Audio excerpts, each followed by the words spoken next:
Hello and welcome to this video playing Plussss from Norway. Okay, 1d4, often a problem. Okay, got a Slav. I'll play the queen move for a change. I play this and e3. G6. You don't see that too often. Interesting. Yeah, here white had a choice between a more classical approach with bishop f4 and so on, and e3, bishop f4, e3, or even e4 and g3. I think I'd rather go for the classical approach. This is my more normal, let's say, for my chess. I don't fianchetto that often if I start with d4 in the first place, but we'll see. Depends a bit also if he goes bishop g7 now or what he does. Yeah, e4, he has this b5 based counterplay. Okay, I think I'll just go for simple development.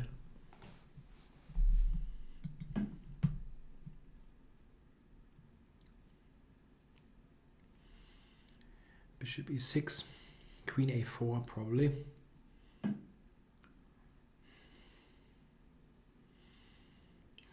Okay.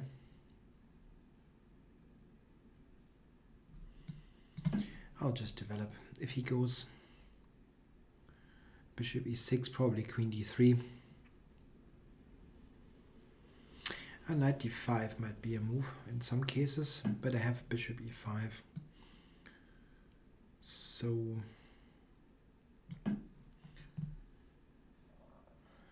don't mind that so much. Bishop e6, queen d3, I guess.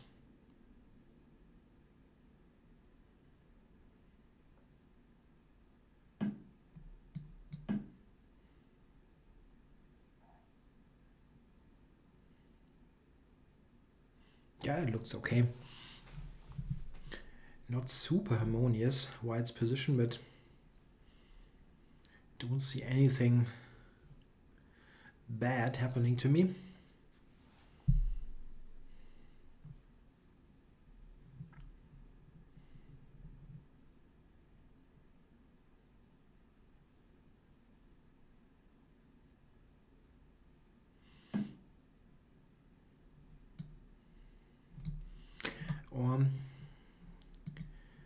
I'm not sure if I want to take. Yeah, I think that's still a good decision. Clarify the situation. And now castle. Yeah, but is that at the end really leading to a good position? I'm threatening knight d5 now. And then knight a2, that I just don't believe it. Okay.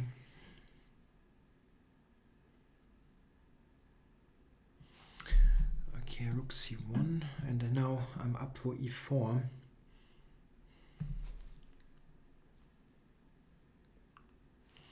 Yeah, it should be rather good for white. And knight can come to f6.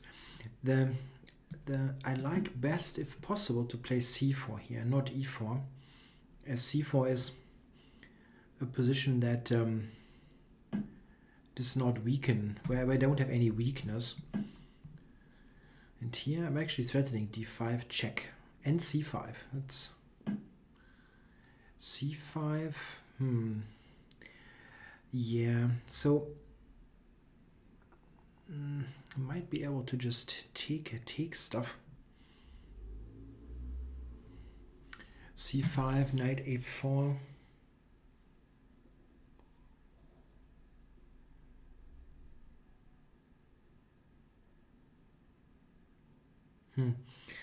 Might go queen a3 here. c5. Yeah, it's probably just good, but a4 is also good. This makes decision difficult. Okay, this I didn't think about at all. I thought I just take b7 and that's it.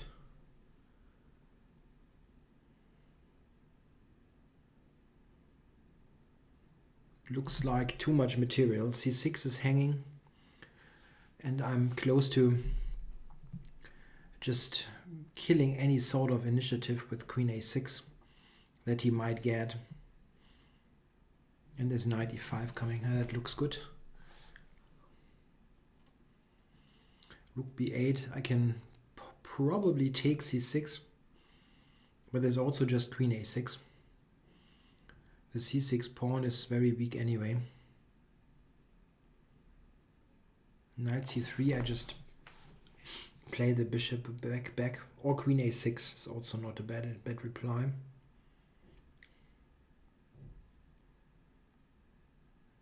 He has no good move here.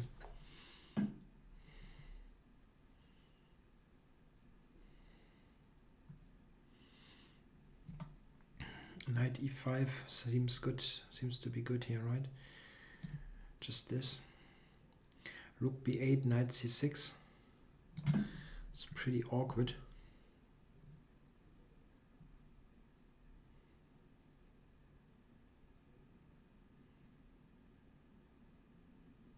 Yeah, rook b8, knight c6. Knight c6 is a very annoying threat though.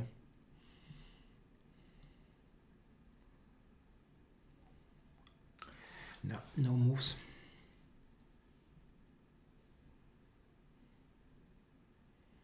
Queen d2, I can take c7.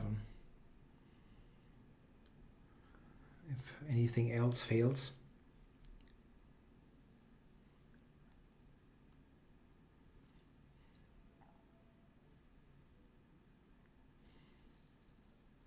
Black resigns. Yeah, it loses the house.